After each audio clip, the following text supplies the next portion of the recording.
اگر میرے کراچی کا انفراسٹرکچر ٹھیک کیا جائے. مجھے کسی نے کہا کہ جو آپ نے وہاں پر کہا تھا، اب مجھے نہیں معلوم میری بات کا کوئی اثر ہے یا کیا ہے کہ آپ کو خوشخبریاں سنانے. دیر کر دی تم نے. آپ جبل علی کا بہترین آلٹرنیٹ تھے.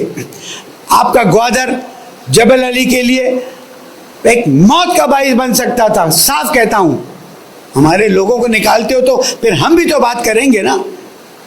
صرف اس لیے کہ شیعہ ہے نکالا جا رہا ہے، نکالو. اس شیعہ قوم تو ہمیشہ قربانی دیتی رہی ہے، اس لیے کہ ہم ہر چیز کو برداشت کر سکتے ہیں اہل بیت کی محبت کو. ہاں، اب تم دیکھو تم نے کیا کیا، تمہارا کیا حال ہوتا ہے. اور الحمدللہ ذمہ داروں نے بتایا کہ ہمارے پورٹ کی برکت سے بہترین ہمیں فورن ایکسچینج بھی حاصل ہونا شروع ہو گیا ہے. لیکن میں کیا کروں، آگے کا لفظ بولنا مجھے مشکل لگتا ہے.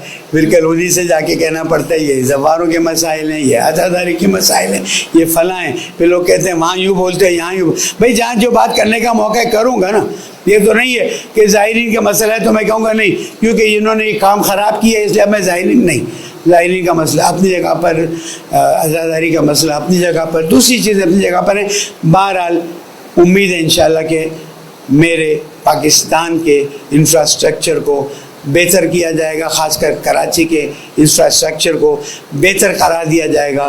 اور جو بڑے خوشی خوشی سے ان لوگوں سے ملتے ہیں، میرا ان سے سوال ہے کہ تم خوشی خوشی ملتے ہو، جب ہم اپنے گرفتار لوگوں کے لیے گئے تھے ان کے پاس تو تم نے ہی لکھا تھا کہ یزیدیوں کے پاس جاتے ہو اور ان سے اپنے بچوں کو چھڑانے کی بات کرتے ہو. آج نہ تو بچوں کے چھڑانے کے لیے گئے تھے، نہ کراچی کے لیے، نہ سندھ کے لیے. اب میرا سوال بنتا ہے کہ یہ چائے پینے اور کھانا کھانے جاتے ہو تو تم نے شیعہ قوم کے کتنے مسائل حل کرنے کی بات کی. درود پڑھ دیں محمد و آل محمد.